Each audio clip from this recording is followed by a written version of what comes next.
السلام علیکم ورحمۃ اللہ وبرکاتہ۔ آج کا میرا مضمون آپ حضرات کے سامنے ہے انسان کا بلندی پر چڑھنا اور بلندی کی وجہ سے اس کے سینے کا تنگ ہونا۔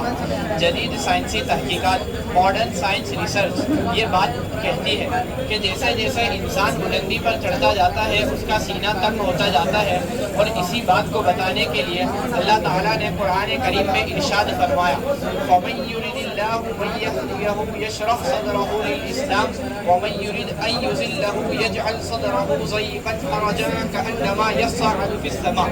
So whoever he wants to guide, he expands his chest towards Islam, and whoever he wants to misguide, he makes his chest tight and narrow as though he was climbing up into the sky. پھر جس کو اللہ تعالیٰ ہدایت دینا چاہتا ہے اس کے سینے کو تنگ کر دیتا ہے، گویا کہ وہ آسمان کی بلندی، جس کو اللہ تعالیٰ ہدایت دینا چاہتا ہے اس کے سینے کو اسلام کی طرف کھول دیتا ہے، اور جس کو ہدایت نہیں دینا چاہتا اس کے سینے کو تنگ کر دیتا ہے، گویا کہ وہ آسمان کی بلندیوں پر چڑھ رہا ہے۔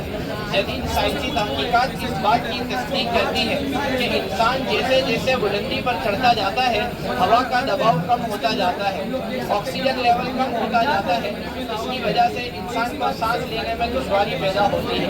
یہ حالت ہائپوکسیا کہلاتی ہے جو بلندی پر چڑھنے والوں کو محسوس ہوتی ہے۔ ہائپوکسیا کی وجہ سے بلندی پر چڑھنے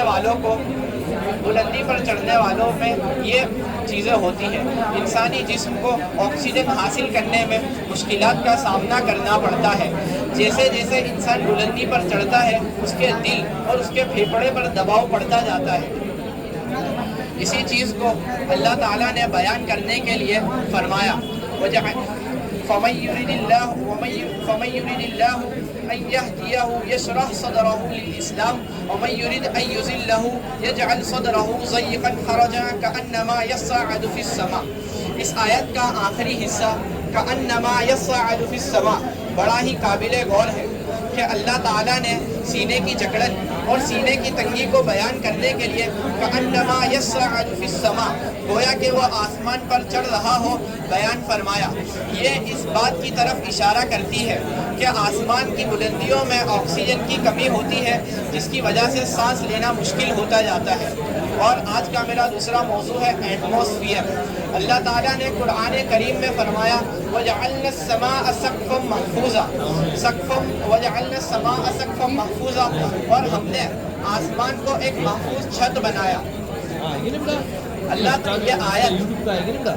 یہ آیت ایٹماسفیئر کی طرف اور کائنات کے بناوٹ کی طرف اشارہ کرتی ہے کہ اللہ تعالیٰ نے سقف محفوظہ بیان فرمایا، جس سے مراد ہے ایٹماسفیئر، جس کو آج کی جدید سائنسی تحقیقات کے مطابق ایٹماسفیئر کہا جاتا ہے۔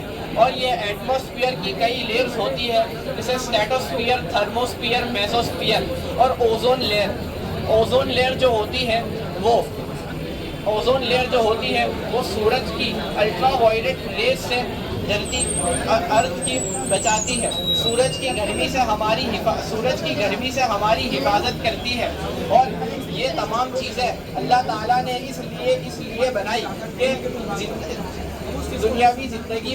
دنیاوی زمین پر زندگی کو آسان کر سکے۔ یہ تمام باتیں اس بات کی طرف اشارہ کرتی ہے کہ اللہ تعالیٰ نے قرآن کریم کو خود نازل کیا ہے اور خود بیان، اور قرآن کریم آسمانی کتاب ہے، اس کو حضرت محمد مصطفیٰ صلی اللہ علیہ وسلم نے خود نہیں گھڑا ہے۔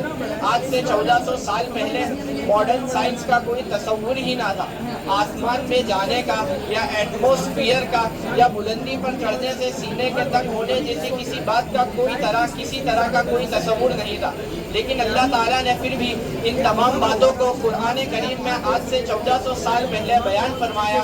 یہ قرآن کریم کی آسمانی کتاب ہونے کی دلیل ہے۔ السلام علیکم۔